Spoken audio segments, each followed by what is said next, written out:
Muito bem, senhoras e senhores, sejam bem-vindos aqui a mais um Cripto Hoje, dia 1º de dezembro de 2022, né?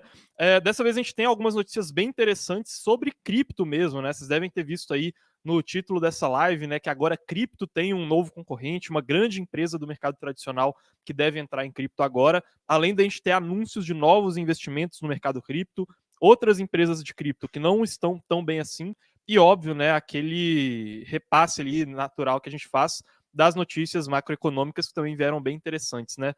Danilo, quer começar puxando as dúvidas do cripto hoje anterior? Quer dar algum recado pessoal, né? Só passar aqui, dar um bom dia aqui para o Célio, para o Matheus, para o Bernardo, Carlisson, Rodolfo, né? O pessoal que está sempre aqui com a gente para poder acompanhar essas notícias sempre às 10 da manhã, né? Exatamente. Assim, deixar até o Célio aqui na tela, porque esse é um comentário genial, né? Passou só para deixar o like. Exatamente, pessoal. Deixem o like, né? Se vocês não puderem, mesmo como o Célio só passa, deixa o like, depois assiste essa live. Lembrando que o Cripto Hoje é uma live que a gente faz para ter esse contato mais próximo aqui com vocês, né? Então, a gente conseguir interagir, responder todas as dúvidas que vocês tenham sobre o mercado e também, como sempre, atualizar vocês de tudo que está acontecendo de relevante aqui. Então, lembrem, mandem as perguntas aqui no chat, que eu já vou puxar para vocês.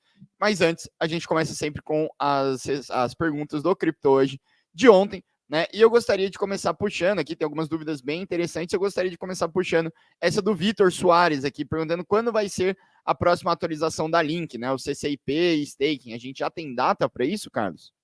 A gente tem algumas datas assim que elas foram em parte liberadas, então a gente tem ali para o dia 6 de dezembro o início da primeira fase do CCIP da Chainlink, tá?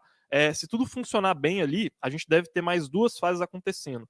Essas, até onde eu vi, a gente ainda não tinha uma data definida, tá? Se alguém aí tiver visto algum dos últimos anúncios ali da Chainlink, tiver achado alguma data, me corrija ali, por favor. Mas eu, até onde vi, não tinha achado ainda uma data definida para essas duas outras fases. E mesmo que tenham datas definidas, eu ainda não contaria com elas, tá? Vamos esperar aí chegar dia 6, começar a primeira fase do staking da Chainlink, ver como que o mercado reage a isso. A tecnologia também vai ter que evoluir, e aí dali para frente a gente vai vendo as próximas fases de atualização. Boa, a Isis está perguntando por que a Link está subindo, né, de elevador, né? Acho que muito por causa desses anúncios, né, também. Sim, exatamente, né? A gente teve na SmartCon, que foi a última conferência da Chainlink, sendo muito dito sobre novos anúncios de infraestrutura que a Chainlink ia usar. Isso, naquele momento, já começou a deixar o mercado mais otimista, e um dos principais desses anúncios seria o staking de Chainlink, que deve começar ali dentro dos próximos dias, né? Então o mercado se animou muito com relação a isso. Mas esse ainda é um movimento especulativo, tá, pessoal? A gente acredita que a Chainlink ela tende a melhorar em termos de fundamentos, tá? Por isso que a gente tem a nossa posição lá na carteira, óbvio, né? Junto com um balanço de risco e retorno que a gente acredita que seja viável para a Chainlink, mas o impacto real do staking no tokenomics da Chainlink, né? Ou seja, na oferta e demanda dos tokens links no mercado e de como os tokens link capturam o valor dessa solução, né? Eles agregam o valor que está sendo gerado ali, ele tende a demorar um pouco mais de tempo, né? Porque agora é realmente uma fase inicial desse staking. Para quem não sabe, o staking vai ser o travamento de criptos link pelos oráculos que estão fornecendo informação, para os oráculos terem o deles na reta na hora de fornecer informação, né? O oráculo é aquele cara que vai criptografar informações do mundo real e passar para dentro do mundo cripto por meio da infraestrutura da Chainlink. Se esse cara ele faz um staking de Chainlink e se ele fornece uma informação errada, ele perde esse staking. Então torna a solução da Chainlink mais confiável. Só que isso vai começar sendo feito com alguns oráculos específicos que fornecem algumas informações específicas. Ainda não vai ser o suficiente para tirar um monte de link do mercado e fazer um aumento fundamentalista de preços, digamos assim, né? Ainda é um movimento especulativo, mas que está antecipando um movimento mais fundamentalista que a gente vê acontecendo para os próximos meses e para os próximos anos. Perfeito, cara, excelente. Assim, tem outras dúvidas bem interessantes aqui, né? A próxima que eu queria puxar, essa dúvida do Jeff, investidor aqui. Ele tá falando, boa tarde, galera, sobre os altos APRs da... Eita, peraí que eu dei um zoom aqui, o negócio saiu tudo. Se tá muito zoom, sai do comentário, é só diminuir Boa. um zoom aí. Caramba. Aqui. Boa tarde. Sobre os altos APRs da KuCoin, que gerou um certo burburinho no mercado, qual a diferença entre Dual Investment e Stake? Cara, não sei exatamente qual a diferença entre essas duas categorias lá dentro da KuCoin, tá? mas provavelmente esse dual investment deve ser algum tipo de investimento que eles vão fazer, alguma artimanha financeira ali por baixo dos panos, né? Não que isso signifique uma coisa boa ou ruim, tá? Enquanto que o staking deve ser uma coisa mais simples ali, né? Realmente um stake sendo realizado de alguma cripto, ou então talvez das próprias criptos da KuCoin, ou alguma coisa desse tipo. Agora, para a gente, esse movimento geral da KuCoin realizando esse stake com altos rendimentos, a gente vê como um sinal de alerta, tá? A gente já não via a KuCoin antes como uma boa corretora, né?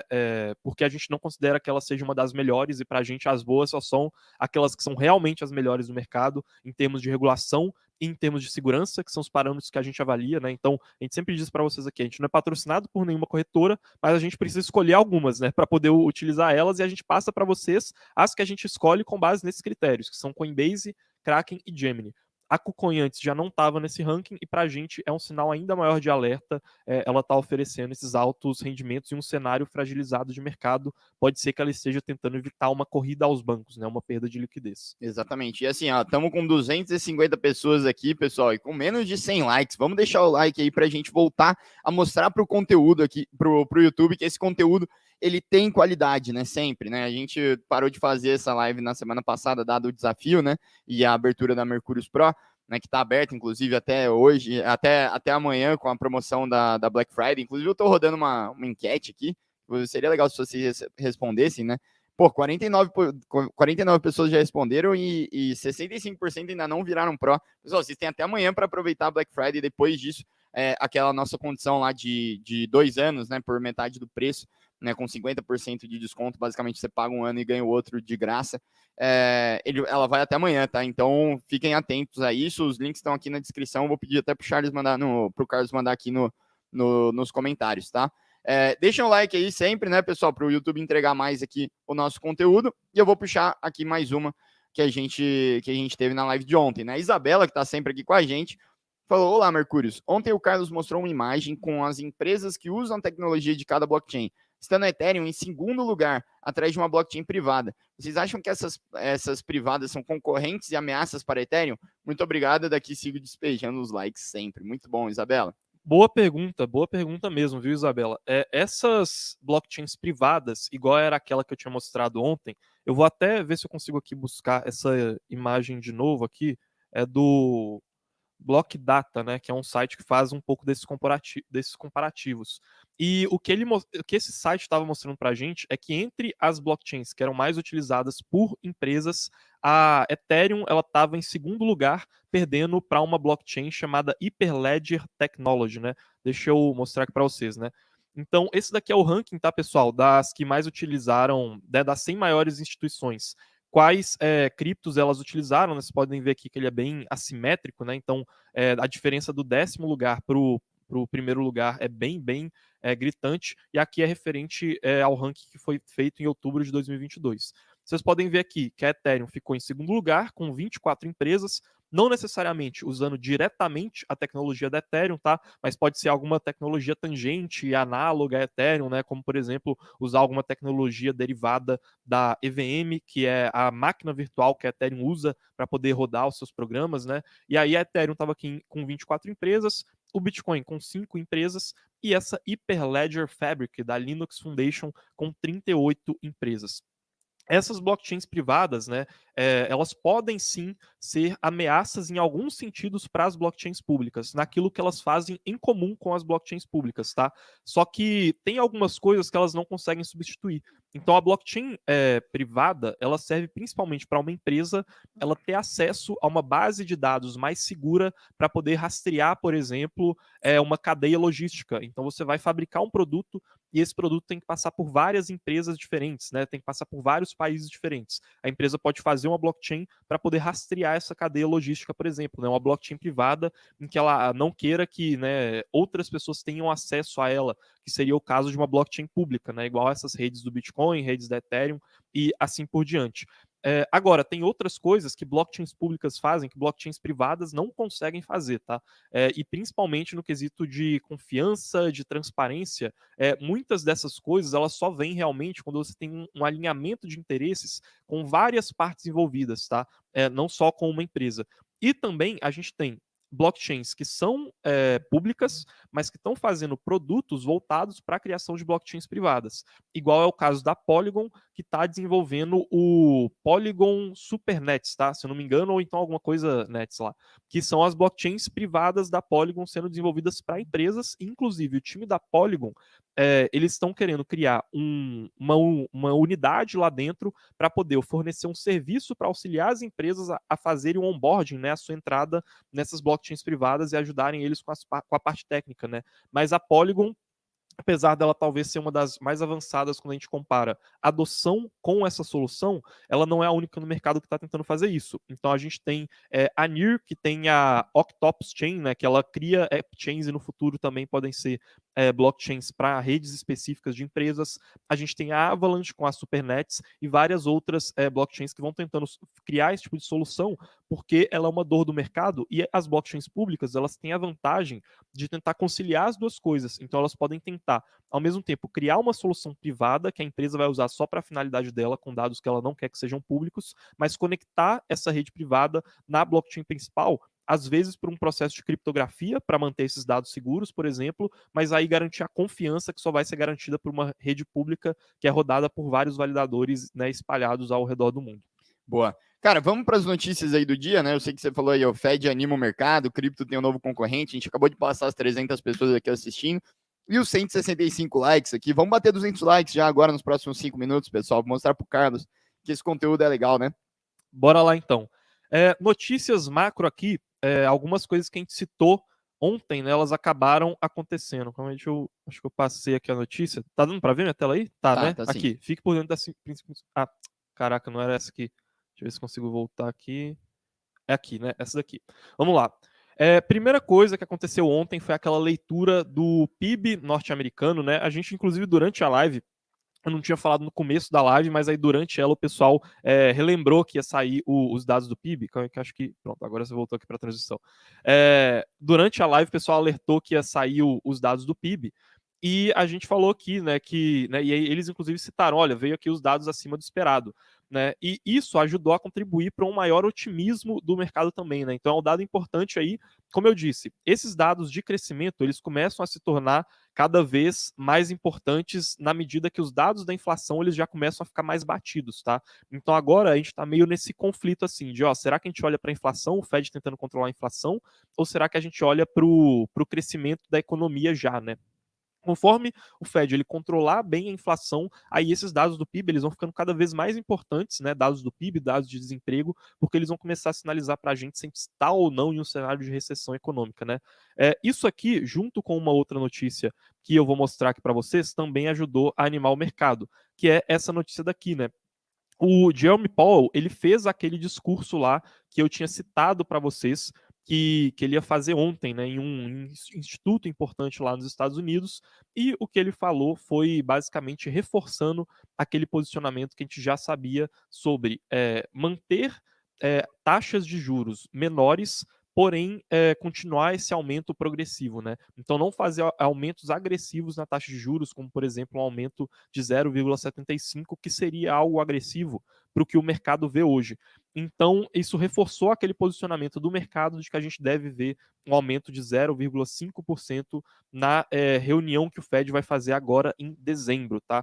Então, essas duas coisas em conjunto, né? Ou seja, o Powell reforçando esse entendimento do Fed que eles já estão um pouco mais preocupados em ficar fazendo aumento desenfreado na taxa de juros, e o PIB americano vindo acima do esperado, eles rebateram aqueles comentários que tinham desanimado o mercado dos presidentes do Fed de St. Louis e de Nova York, né, falando sobre um aumento mais agressivo. E aí a contrapartida é que a gente viu a Nasdaq, a Dow Jones, né, os mercados de risco de maneira geral no mundo subindo bastante, né? A própria Nasdaq aqui, como vocês estão vendo nessa notícia, subiu 4%, e vocês vão reparar que foi realmente um aumento bem, bem relevante, né? Então a gente teve um salto aí em comparação com os últimos dias. Deixa eu colocar aqui o gráfico de um mês, né? Vocês vão conseguir perceber isso. Então foi realmente, né, aqui o gráfico do S&P aqui, um aumento bem expressivo, né? Foi um salto diário muito específico, e na Nasdaq aqui, principais empresas de tecnologia, esse aumento também foi bem expressivo quando a gente está falando de um aumento diário. E no mercado de criptomoedas aqui, né, o Bitcoin e outras criptos, como vocês conseguem ver aqui, eles também responderam de uma maneira positiva, tá, com relação a essa notícia. Então, o cenário macro ontem foi mais animador, de maneira geral, para os mercados de risco. Boa. Cara, tem algumas dúvidas específicas aqui de cripto, mas, pessoal, podem ir mandando aqui no chat as dúvidas sobre o mercado, né? Mercado tradicional aí, macro, tudo que vocês quiserem, tá bom? Vamos lá, Carlos, eu tenho uma dúvida aqui que a gente estava falando sobre Solana ontem, e o Fabrício perguntou se já houve despejo de Solana no mercado. Se não, qual cenário logo após o despejo refletiria no mercado? Impactos de modo geral e na rede Sol? Não aconteceu o despejo que poderia ter acontecido, tá, Fabrício? Porque uma grande parte daquelas Solanas que estavam staking, né? E para quem não sabe por que isso é importante, eu vou explicar logo em seguida. Elas eram da própria Solana Foundation, tá? E a Solana Foundation não fez esse despejo. O que é interessante entender aqui? O despejo de uma cripto igual a Solana, ela não é preocupante só em questão de diminuir o preço de Solana. Se fosse só por conta disso, a gente não teria vendido a posição de Solana que a gente tem, tá? Porque a gente não vende uma coisa porque ela tá caindo e compra porque tá subindo, né? A gente vende ou compra baseado em ter ou não bons fundamentos.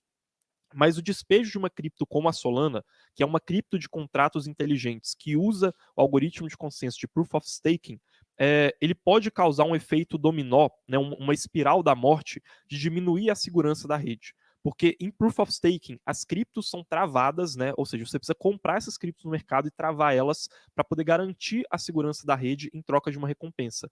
Lá no caso da Terra Luna, por exemplo, o que aconteceu?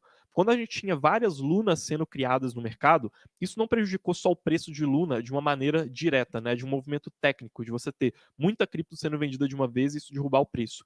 Isso também diminuiu o preço, porque quando você tem essas criptos muito baratas no mercado, você facilita para pessoas conseguirem adquirir elas e fazerem um ataque contra a rede, né? Então, quanto mais baratas essas criptos vão ficando, chega a um ponto crítico que isso pode prejudicar a segurança da rede, tá? Então, o que a gente tinha medo é que, olha, tinha muita Solana em staking, e aí foi um erro da própria Solana Foundation, tá? Que nunca teve esse tipo de transparência da maneira como deveria ter, para poder falar sobre as Solanas que estão em staking, as Solanas que estão na mão da fundação, e assim por diante, né? Era um ponto negativo que a gente ressaltava sobre a Solana. E a Solana Foundation, ela era dona de grande parte das Solanas que estavam staking. Então, aquele nosso medo de várias delas serem liberadas no mercado e a rede da Solana ficar muito fragilizada em termos de segurança, ele acabou não se concretizando, tá, o Fabrício. A gente teve uma grande parte sendo despejada, mas uma outra parte que potencialmente poderia ser despejada não foi, tá? Então, isso tranquiliza a gente de certa maneira. Agora, as nossas dúvidas, elas permanecem com o ecossistema, os aplicativos da rede da Solana. E para isso a gente ainda está de olho para acompanhar e ver se os fundamentos vão conseguir ser retomados por essa cripto. Boa. Vamos lá. Continuando aqui, então, a gente tem mais uma dúvida interessante aqui do Oris, que ele está perguntando se, cara, você não acha que a Polygon ela poderia criar uma DAO, né, uma organização ali descentralizada, porque eles têm mais de 7 bi nas mãos de 4 pessoas para administrar, né? Uma ideia até interessante, né? Eu queria puxar aí para saber seu ponto de vista, Carlos. Eu acho que eles podem até criar uma DAO, viu? Mas a gente ainda tem muito ceticismo de como que vai acontecer na prática essa substituição que muitas pessoas falam de, olha, a gente vai trocar modelos executivos e corporativos por modelos de DAOs, né, de organizações descentralizadas. Para quem não conhece esse termo, né, normalmente as pessoas entram em cripto e elas entendem o que é Bitcoin, aí entendem o que é uma plataforma de contratos inteligentes, né, que seria Ethereum, a Solana, Polkadot, Avalanche, etc. E aí elas também né, depois que elas entendem isso, elas veem o que é DeFi, que são finanças descentralizadas, e os NFTs. DAO, ela, assim como NFTs e assim como finanças descentralizadas, as DAOs elas também podem ser criadas usando os contratos inteligentes. Então, o que elas são? Elas são organizações descentralizadas, né, com votações descentralizadas que acontecem em blockchain para poder decidir determinadas coisas, como, por exemplo, para onde vão ser direcionados determinados fundos, né, a determinados investimentos que vão ser geridos de maneira coletiva. Mas os instrumentos para poder gerir essas DAOs, muitas vezes eles ainda são mais idealistas do que bem utilizados na prática, viu, Oris Barros? Então, a gente ainda tem que ver como que isso vai se desenvolver. Hoje, se a Polygon substituísse a estrutura administrativa deles, que não está na mão de apenas 4 pessoas, tá? Você pode estar talvez citando o número de chaves da sidechain da Polygon que ela precisa para poder movimentar a carteira. Se eu não me engano, a carteira, né, da sidechain da Polygon, né, e aí só para explicar essa confusão, a rede principal da Polygon hoje ela é uma POS sidechain. Isso significa que a segurança dela funciona com algumas determinadas carteiras, né? E aí isso algumas determinadas chaves, que é o que a gente chama de carteira multisig ou multi-assinatura. Talvez a Polygon ela funcione, né, se eu não me engano, usando uma estrutura de 7 chaves, e aí para se movimentar essa estrutura, você precisa de 4 dessas 7 chaves, tá? Talvez seja isso que você está falando, e aí você fez algum tipo de confusão, tá? Ou então alguma coisa nesse sentido. Agora, a estrutura da Polygon em si ela não é movimentada só por 4 pessoas, né? A instituição Polygon ela tem vários interesses ali dentro, ela tem fundos de venture capital alocados, ela tem vários institucionais que estão junto com a Polygon, então não é uma estrutura institucional tão frágil. E eu hoje, se fosse ver ela sendo substituída por uma DAO, eu viria isso muito mais como um movimento idealista, né? Pouco pragmático e talvez um ponto negativo para a Polygon do que como um ponto positivo nesse sentido de ser animador para os mercados, viu? Boa, excelente, cara, muito bom. Eu sei que a gente tem mais algumas notícias, vamos voltar ali. Pessoal, lembrem de sempre ir deixando o like, a gente tem ainda alguns recados para dar para vocês. Vão deixando o like e vão comentando aqui qualquer dúvida que vocês tenham sobre o mercado de cripto. Essa live ela é feita justamente para a gente conseguir engajar e tirar todas as dúvidas que vocês tenham. Então, basicamente, pode perguntar qualquer coisa aí que a gente vai puxando. Mas, Carlos, vamos seguir com as notícias aí? Vamos lá então, né? Primeira notícia que eu queria puxar e que tem a ver com o título dessa live é que cripto, né, tem um novo concorrente do mercado tradicional, o Telegram, né, que é aquele aplicativo muito conhecido de mensagens que às vezes aqui o pessoal não utiliza tanto no Brasil, às vezes o pessoal prefere utilizar o WhatsApp, né, que a gente teve essa popularização aqui, mas que ele é muito utilizado lá no exterior, anunciou que ele tem planos para poder criar as suas próprias carteiras de cripto e também criar uma própria exchange descentralizada, né? Então, no futuro, o Telegram ele poderia tentar ali concorrer com uma Uniswap, com uma PancakeSwap, com outras exchanges descentralizadas. Esse movimento aqui ele é bem interessante porque por um lado, essas empresas centralizadas, igual o Instagram, né, que já se conectou com cripto, o Twitter, que já se conectou com cripto, eles já são um sinal muito positivo quando eles trazem novas pessoas para a cripto, porque eles facilitam a interface, deixam tudo mais simples para o usuário, mas a infraestrutura que ele está rodando por trás de tudo aquilo é feita usando protocolos criptonativos, né? Ou seja, que eles já foram feitos diretamente no mercado cripto. Aqui a gente está vendo uma coisa diferente. A gente está vendo eles tendo os planos de criar, por exemplo, carteiras de cripto, né? Aí é uma coisa que mexe um pouco mais com essa experiência do usuário, apesar de ser um pouco mais complexo do que simplesmente criar uma porta de entrada. Mas a gente também vê eles tendo planos de criar sua própria corretora descentralizada. E é interessante acompanhar não só se essa corretora vai dar certo, porque se ela der certo, o Telegram ele pode criar ali um grande moat, né, e uma base de usuários para poder adentrar nessa corretora descentralizada, né, que eles criarem, apesar de não ser tão simples quanto parece, né. E aí é justamente que a gente entra no segundo ponto, que é entender se eles sendo bem-sucedidos, eles vão mostrar se empresas do mundo tradicional, elas conseguem de fato criar coisas que vão ser bem-sucedidas usando a tecnologia de cripto, ou se cripto vai continuar sempre, né, ali girando naquela roda gigante que fica de cripto para cripto e não se volta para o mercado tradicional. Às vezes, isso pode ser um sinal de alerta, né? Porque pode ser uma empresa fazendo algo que ela não é especializada em fazer. Dentro do próprio mercado cripto, a gente viu isso acontecendo, por exemplo, no Axie Infinity. O Axie Infinity era uma empresa especializada em construir jogos e metaversos, e eles tentaram se aventurar construindo a sua própria segurança, que era a sidechain, né, do Axie Infinity, a Ronin, e aí ela foi hackeada, e no final das contas, aquela empresa que era especializada em uma coisa não conseguiu se especializar também em construir infraestrutura. A gente talvez veja isso acontecendo aqui, né? Pode ser que o Telegram, né, os caras não tenham noção ainda do trabalho que é para poder criar uma exchange centralizada e ter aquele moat todo. Ou, né, que moat é esse diferencial competitivo. Ou pode ser que, de fato, isso seja caso seja bem sucedido, possa criar um movimento maior dessas empresas centralizadas, criando estruturas nativas no mercado cripto, que para o futuro de cripto pode ser um fundamento muito, muito, muito interessante, tá? Boa, cara, muito legal, assim, tudo isso, assim, tem muitas perguntas interessantes que estão vindo para a galera aqui. Eu queria puxar uma aqui que é o seguinte, O Elton, acho que é uma coisa que a gente pode ajudar ele. Ele falou: bom dia, estou preocupado com a segurança da minha carteira Atomic Wallet. Apareceu do nada 120 AVE nela. Transferi para outra carteira da MetaMask, que não uso e não chegou lá. Tem perigo de ser hacker? Olha, o fato de ter aparecido 120 AVE na sua carteira, isso pode ser uma coisa estranha, tá? De se acontecer. Pode ser, sim, que você tenha, talvez, baixado uma Atomic Wallet diferente ou tenha tido algum tipo de hacker, de invasão, talvez não na sua conta principal, mas pelo menos alguma coisa que a gente chama de front-end, né? Então, que muda a sua visualização, mas que não muda os seus fundos de fato. Ou pode ser uma transferência que aconteceu por engano, assim. Ou então, pode ser que você tinha, por exemplo, feito algum tipo de transferência para uma rede em específica. Antes você não visualizava essa rede lá e agora você passa a visualizar ela, tá? Por que eu estou citando essas várias hipóteses? Porque isso aí realmente pode ser resultado por várias coisas diferentes. Então, quando esse tipo de coisa acontece no suporte da Mercurius Pro, por exemplo, né, que é um suporte feito por analistas e que a gente olha caso a caso, cara, eu vou te dar o caso de quando isso aconteceu na época que eu estava no suporte da Mercurius Pro, né? Como eu disse, ele é feito por analistas, então os analistas aqui já passaram pelo suporte e as pessoas que estão no suporte são analistas.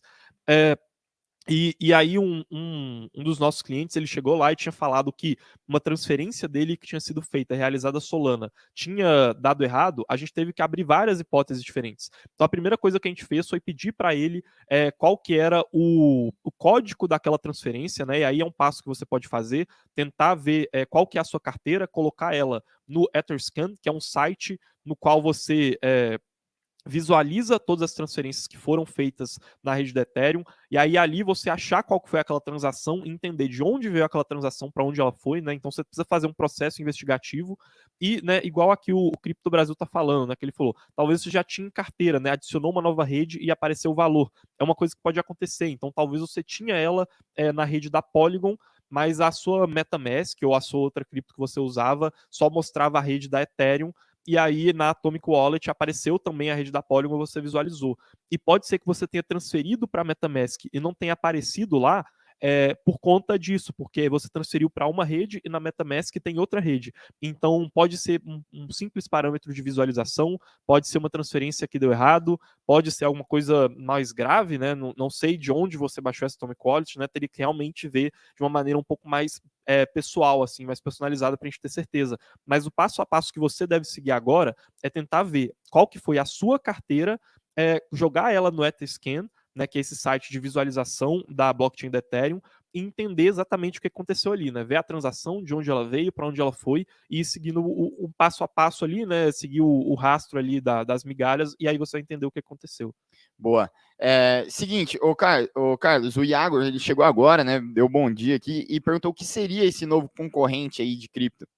Seria o Telegram, né? Entrando ali como um possível novo concorrente nessa indústria agora. Tanto o Telegram entrando com uma carteira, quanto possivelmente com uma exchange descentralizadas, né? Eles têm planos para poderem fazer isso. Isso aqui é um caso específico e é muito interessante de citar, porque é uma instituição muito grande fazendo isso, mas mais do que isso, né? Se a gente for falar sobre fundamentos e de longo prazo, eu diria para a gente olhar para todas essas grandes empresas descentralizadas, né? Não só Telegram, mas também olhar para Google, Amazon, Facebook, os movimentos, os próximos passos que elas vão dar em cripto de maneira geral, né? Que pode ser um concorrente com protocolos que são criptonativos, né? Mas óbvio, a gente ainda tem que entender se eles vão ou não conseguir vencer barreiras de infraestrutura e de inteligência de mercado para conseguir fazer isso ser bem sucedido. Perfeito, cara. Ó, tem uma dúvida interessante aqui que o Leonel puxou. Ele falou: a Kraken tá demitindo gente, né? Surgiu essa notícia aí recentemente. Ela tá quebrando? Isso, inclusive, é uma das notícias que a gente tinha separado aqui para trazer para vocês. A Kraken, ela demitiu aproximadamente 30% dos funcionários dela, tá, pessoal? Então foi uma demissão bem grande. E eles citaram ali o inverno cripto, né? Então esse período muito grande de cripto se mantendo na baixa, que diminui a capitalização de empresas do mercado de cripto. E aí, como resultado disso, uma grande parte delas tem que acabar fazendo esse corte de custos que acaba passando também pelo corte de funcionários, né? A Kraken, ela anunciou isso, e aí surgiram, né, esses rumores, pessoas preocupadas, mas a gente, né, fazendo nossas pesquisas mais a fundo, lendo as notícias, entendendo o que estava acontecendo, não identificou nada que pudesse significar um risco para a infraestrutura da Kraken, tal. Então, de segurança da Kraken, a gente não identificou nada desse tipo, tá, pessoal? Para poder tranquilizar vocês. Parece ser um movimento realmente comum de empresas se remanejando até por conta desse momento de mercado. Uma coisa que é interessante de comentar aqui é que esse tipo de coisa não acontece só com empresas de cripto, tá? Eles acontecem com os próprios protocolos de cripto. Então, os protocolos de cripto, né, eles têm empresas que podem estar desenvolvendo eles por trás e times de desenvolvimento que também são financiados, e esses times, às vezes, nesses momentos, eles também ficam sem financiamento. Então, é só mais um sinal para a gente, né, de que a concorrência ela fica apertada nesses momentos de mercado de baixa, e para a gente ficar atento com como as coisas estão acontecendo. Por enquanto, para a Kraken, nada de muito preocupante, tá? Realmente parece um movimento de reestruturação natural da empresa, mas, né, fica o aviso, né? Essas moedinhas que estão perdidas por aí, elas também vão precisar desse financiamento, né? E muitas delas podem não sobreviver a esse momento de inverno cripto. Boa. Cara, tem uma dúvida aqui para você, acho que o pessoal deve ter olhado lá a enquete, né, que a gente falou que amanhã encerram, né, as vagas ali da Mercurius Pro, né, da Black Friday, nessa condição especial, e estão perguntando aqui, deixa eu ver o nome dela, a Isis, está perguntando qual que é a vantagem da Pro, né, talvez o pessoal novo aí não sabe. Né, a Mercurius Pro, ela tem todo o nosso conhecimento e inteligência de mercado que a gente faz aqui, resumido em um lugar só e com muita coisa exclusiva, tá? Então, só para resumir, e aí, por favor, né, quem aí é Mercurius Pro e tiver nos comentários, mandem aí os comentários sobre o que vocês acham, então se eu esquecer alguma das coisas que tem lá, porque é realmente muito conteúdo. Mas a gente tem, primeiro, as nossas estratégias de investimento prontas. Então, lá na Mercurius Pro, você vai encontrar 3 estratégias totalmente prontas para você conseguir investir a longo prazo de maneira fundamentalista no mercado de cripto, que são a carteira perfeita, o Mercurius Ranking e também a nossa estratégia de alavancagem.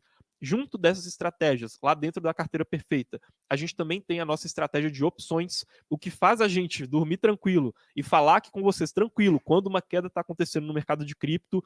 Não é só um estado de paz espiritual, mas é porque quando as quedas acontecem, a gente ganha uma vantagem em comparação ao resto do mercado por causa da nossa estratégia de proteção usando opções lá na carteira perfeita. É uma estratégia que ela rende muitos bons frutos, mas se ela for feita sem um acompanhamento, ela pode causar mais prejuízo do que ganhos, e lá a gente mostra isso de maneira pronta para os assinantes, inclusive sempre que a gente faz uma live específica mostrando passo a passo a gente comprando aquelas opções e justificando todo o racional do momento de mercado.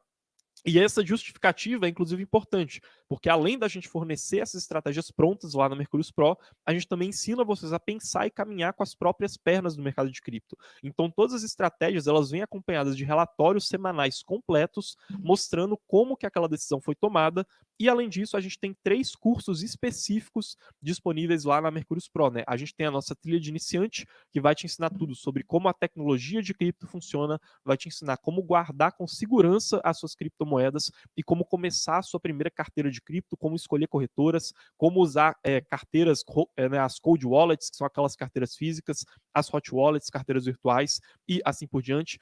Tem a nossa trilha expert lá, que a gente vai ensinar para vocês como fazer essa estratégia com o uso de opções, como fazer estratégias já na nossa trilha de criptonativo, utilizando soluções de segunda camada, por exemplo, estratégias de renda passiva e assim por diante. Então, tudo isso está resumido lá nas estratégias completas e prontas que são fornecidas para vocês e nos nossos cursos que vão do básico ao avançado. Além de também lá a gente ter, por exemplo, relatórios como o Giro Pro, que resumem todas as estratégias e tudo que a Mercurius produziu em poucas páginas toda semana, para vocês não perderem nada, ou então a nossa trilha Pitstop, que é o nosso curso completo em pouco tempo sobre a Mercurius Pro. Então vocês vão encontrar tudo isso lá, junto também com o suporte especializado e personalizado. Como eu disse, todo mundo que está lá no suporte são analistas de cripto. Eu mesmo já passei pelo suporte da Mercurius e a gente ajuda caso a caso vocês a solucionarem questões de segurança, questões de investimentos, tudo na prática com vocês, para todo mundo conseguir entrar lá e fazer bons investimentos em cripto no longo prazo. Exatamente, a gente tem total segurança de que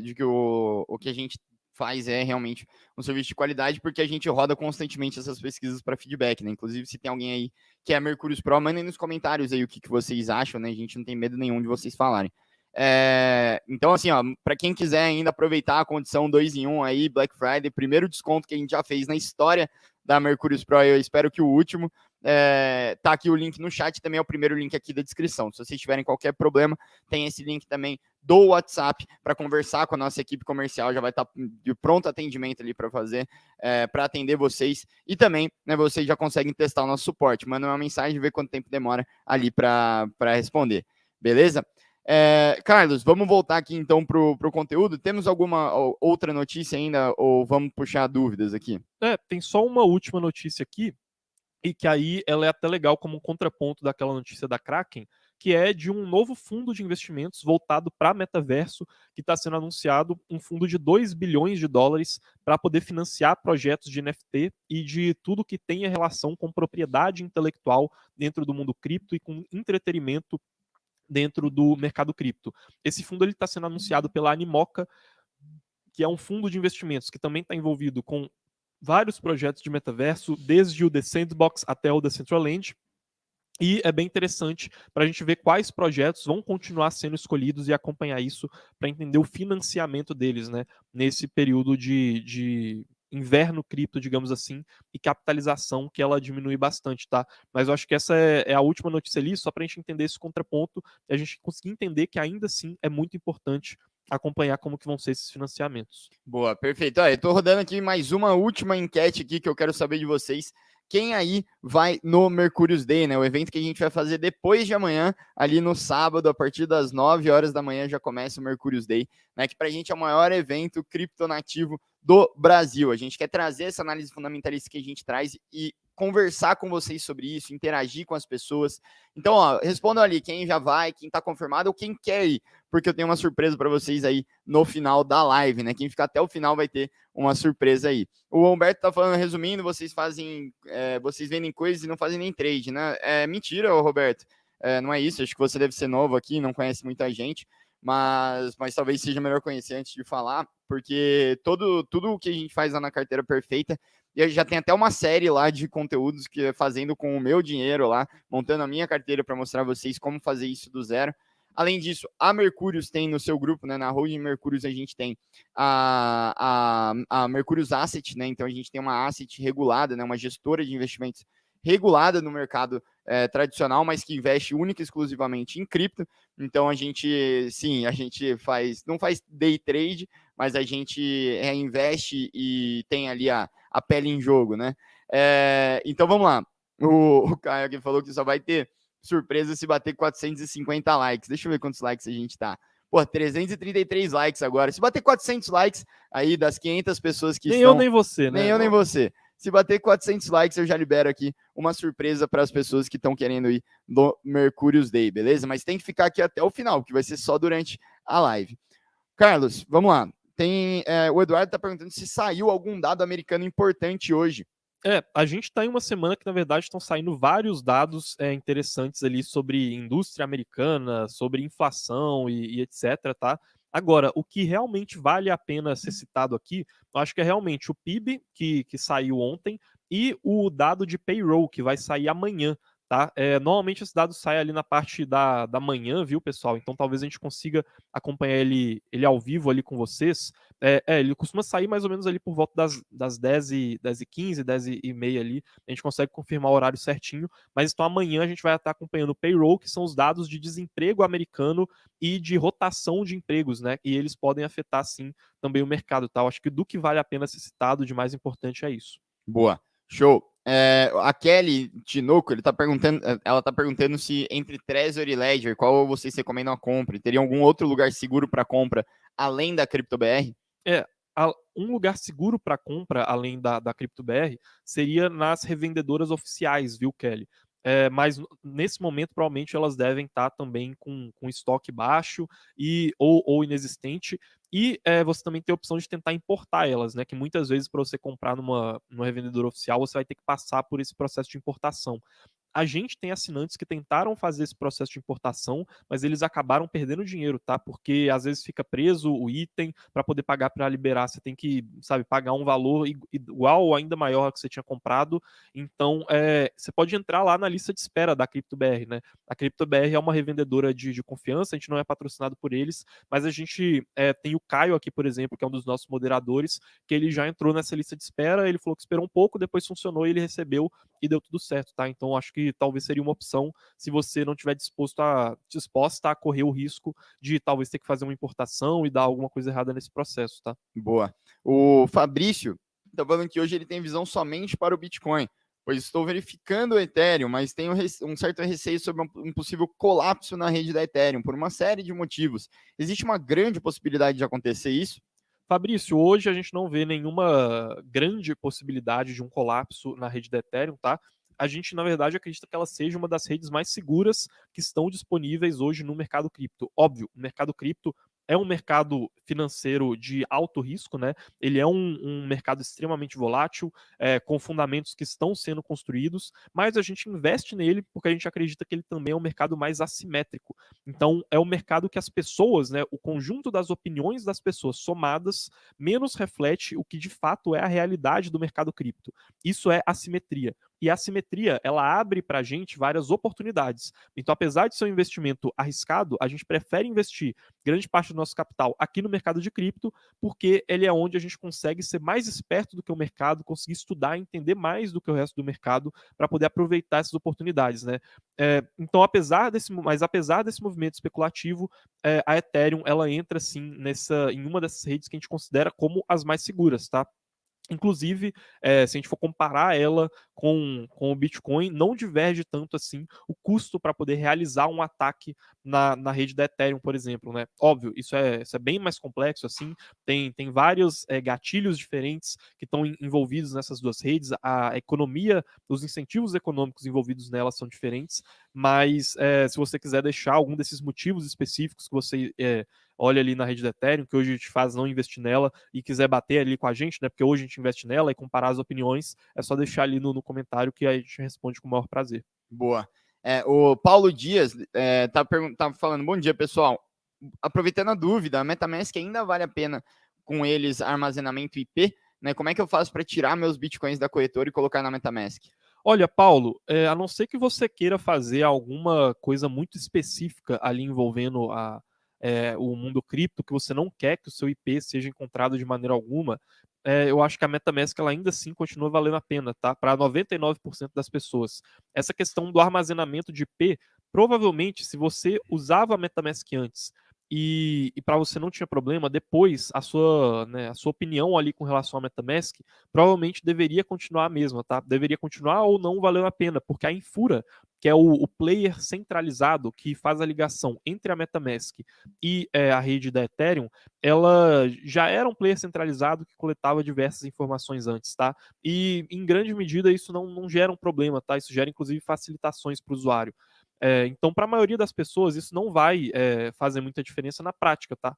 Agora, se você realmente quer fazer algum tipo de movimentação, você faz questão de ter o seu IP armazenado, né, não armazenado por nenhuma empresa, quer se movimentar de uma maneira mais segura, aí você teria que cumprir uma série de passos, tá? Começando por mudar o seu RCP lá da MetaMask para não ser mais relacionado com a Infura, que é essa que faz o armazenamento do IP, tá? Não é a MetaMask diretamente. E além de mudar esse RCP, né, essa configuração da rede da Ethereum, você pode também adotar outras estratégias, né, utilizar o VPN e assim por diante. Boa, show de bola. Cara, tem muita dúvida interessante aqui. Lembrando que estamos aqui, E 15 likes. só uma coisa ali, que eu esqueci de responder uma segunda ali, que ele perguntou como faço para tirar os bitcoins da corretora e colocar na MetaMask. Aí não tem segredo, tá? É só. Não. Nesse caso aí, a MetaMask ela não tem suporte para o Bitcoin, tá? Porque ela é uma carteira da rede da Ethereum, tá? Então você teria que movimentar algum sintético de Bitcoin na rede da Ethereum. Mas aí não tem segredo no sentido de você pegar outra carteira e essa carteira sim ter suporte à rede do Bitcoin e aí você transfere ela para lá. Boa. Ó, vou puxar uma dúvida aqui interessante que até tá repetida aqui, inclusive. Enquanto estamos chegando, faltando 10 likes aí pra gente bater a nossa surpresinha aí que a gente bolou para quem tá aqui acompanhando a gente, né? Pra gente voltar aqui fielmente ao Cripto Hoje, todo dia às 10 horas da manhã. né, e que está a fim de ir no Mercurius Day. Comentem aqui se você está a fim de ir no Mercurius Day, tem disponibilidade no sábado, mas ainda não conseguiu ali o seu ingresso, tá? O Ivan falando, amigos, bom dia. Vocês já têm algo a dizer em relação à regulamentação do governo, que o governo aprovou ontem, né? O Aleph também, né, complementa a mesma dúvida, o que acharam da lei brasileira aprovada ontem sobre criptos? Olha, até onde a gente viu, a gente achou que é um cenário positivo de maior regulação para o mercado, assim, no sentido dos próprios investidores, tá? Mas aí, repetindo aquilo que eu disse no Crypto Hoje de ontem, ou no anterior, agora não estou lembrando exatamente qual foi, como vocês perguntaram a respeito disso, da perspectiva de investimentos, no sentido de valorização das criptos, isso não muda muita coisa, tá? Além disso, essa lei ela foi aprovada, mas até onde eu vi ela ainda não tinha sido sancionada, tá? E aí até ela ser sancionada, talvez mudem mais coisas ali nesse processo, mas a gente pode no futuro talvez trazer uma pessoa especializada só na parte jurídica para poder detalhar mais elas para vocês, tá? Agora, na perspectiva de decisão de investimento, né, de se eu vou investir ou não em cripto, em qual cripto eu devo investir, em qual momento, a lei ela não muda nada pra gente, tá? Boa. Tem uma dúvida interessante aqui, né, que o Rafael Ramalho faz aqui, né, que pergunta, depois que todos os bitcoins forem minerados, né, como será possível manter a segurança da rede? Apenas a taxa das transações será suficiente para manter o interesse dos mineradores? A resposta correta para essa pergunta, o Rafael, é que ninguém sabe, tá? Hoje, a rede do Bitcoin, ela funciona com os mineradores mantendo a segurança dela, e os mineradores eles têm duas fontes de renda. A primeira são as transações que acontecem na rede, então sempre que alguém movimenta um Bitcoin lá na rede do Bitcoin, essa pessoa paga uma taxinha para os mineradores que vão validar essas transações, e a segunda fonte de receita dos mineradores são os Bitcoins novos que estão sendo gerados pela rede. Então o Bitcoin ele é inflacionário até um certo ponto. Hoje, dos 21 milhões de bitcoins totais que devem existir lá por volta de 2140, a gente já tem mais de 19 milhões de bitcoins que já foram minerados. Então, conforme mais bitcoins são minerados, o ritmo dessa mineração diminui, porque a ideia é que o bitcoin vai passar a valer mais ao longo do tempo. Então, você vai precisar de menos subsídios para os mineradores. E a ideia é que no futuro, depois que todos esses bitcoins tenham sido minerados, a rede do Bitcoin não precise mais de subsídios e os mineradores consigam se sustentar só usando essas taxas que eles cobram nas transações que são feitas ali. Será que isso vai conseguir acontecer de fato? A resposta é: a gente não sabe. Isso vai depender muito da adoção que o Bitcoin vai ter tomado até lá. Mas hoje, provavelmente, caso alguma coisa muito drástica acontecesse com a rede do Bitcoin, a gente teria as próprias empresas de infraestrutura de cripto ajudando a patrocinar essa rede, né, essa segurança. Então, o Bernardo, que é um dos maiores mineradores de Bitcoin do mundo, que já teve uma entrevista com a gente aqui no canal da Mercúrios, foi ele e o Orlando que fizeram essa live, falou pra gente, né, que uma possibilidade que poderia acontecer, e que a gente também já via essa possibilidade e concorda com isso, é que caso alguma coisa muito drástica acontecesse e os mineradores não conseguissem se sustentar, as próprias corretoras, empresas que usam cripto poderiam ajudar a subsidiar isso, né? Porque faz sentido econômico. Então, mesmo que a gente dependesse desse subsídio, e a gente nem sabe se a gente ainda vai depender dele lá em 2140, ainda assim esse subsídio ele poderia vir de outras formas que não a própria rede do Bitcoin. A gente poderia ver instituições, tanto instituições descentralizadas, DAOs, quanto instituições centralizadas, né, como corretoras, como custodiantes institucionais, como fundos de investimento em cripto, ajudando a subsidiar a segurança dessa rede. Mas, a princípio, pelo nível de adoção do Bitcoin, a gente acredita que no futuro ele será sustentável, mas não é o tipo de questão que vale a pena você ficar especulando no dia a dia se, poxa, será que em 2140 o Bitcoin vai ou não ser sustentável? A gente acompanha isso, né, diariamente, mês a mês, ano a ano, para ver como está a segurança da rede do Bitcoin, e até o momento os fundamentos dela são muito seguros. Boa, cara. Então, pessoal, batemos aqui já a nossa meta, né? Até superamos ela, estamos com 432 likes aqui. E eu queria falar um negócio para vocês. Nesse final de semana, no sábado, dia 3 de dezembro, a gente vai ter, a partir das 9 horas, né, um dia inteiro de conteúdo de cripto de qualidade, né? Não só conteúdo, como esse network, vocês vão poder conhecer todos os analistas da Mercúrios, conhecer outros influencers de mercado, conhecer as gestoras que estão investindo no mercado de cripto, conhecer pessoas de corretoras, bancos que estão olhando. Então vocês vão conseguir ter essa visão institucional do mercado de cripto, assim como a nossa visão, né, e a visão de outros grandes investidores ali do mercado de criptoativos, né, que são os maiores investidores aqui dentro da Mercúrios, né, e pessoas que estão lá na nossa querida comunidade da Mercúrios Pro. Se você tem essa disponibilidade e você está aqui com a gente agora, a gente está separando os últimos 10 ingressos do Mercúrios Day só para as pessoas que estão aqui na live com a gente, tá? Agora que a gente bateu essa meta, lembrando, vai ser um dia inteiro, das 9 da manhã até as 6 horas da tarde, e de lá a gente já sai direto para um happy hour, né, fazer uma festa de final de ano, encerramento ali para comemorar com todos vocês e a gente conhecer a fundo cada um de vocês que acompanha aqui a gente. Como vocês conseguem fazer isso, né? Pegar um desses últimos 10 ingressos que estão vindo. Clique nesse WhatsApp aqui. Esse link é um link de um WhatsApp que vai cair direto no Coelho, né? Que é o nosso gerente comercial aqui, é o cara que fala com vocês quando vende ali Mercúrios Pro, quando vocês estão em dúvidas sobre o que fazer, pegar algum relatório específico. Ele está responsável ali por proporcionar essa oportunidade aí para vocês. Então, só trocar uma ideia com ele, já vai vir com uma mensagem automática, manda lá, que ele já está ali, eu já estou olhando para ele aqui, ele já sabe o que tem que fazer, tá? Para conseguir ali dar para vocês esses últimos 10 ingressos, beleza? Carlos, fizemos todos os estragos que podíamos? Acho que é isso, né? Por hoje é só, e não se esqueçam, então, que amanhã, às 10 da manhã, a gente vai estar aqui com vocês analisando esses dados do desemprego americano que devem sair ao vivo e que também podem movimentar os mercados, beleza, pessoal? Exatamente. Lembrando que se você não teve sua pergunta, né, respondida aqui, pode comentar aqui nos comentários logo depois dessa live acabar, porque amanhã a gente tem novamente Cripto Hoje. Todos os dias úteis a gente tem, de segunda a sexta, 10 horas da manhã, a gente sempre começa, como a gente começou esse agora, respondendo as perguntas do último vídeo. Beleza? Pessoal, muito obrigado. Se quiserem Mercúrios Day, o link tá aqui no chat. Beleza? Um abraço e até mais.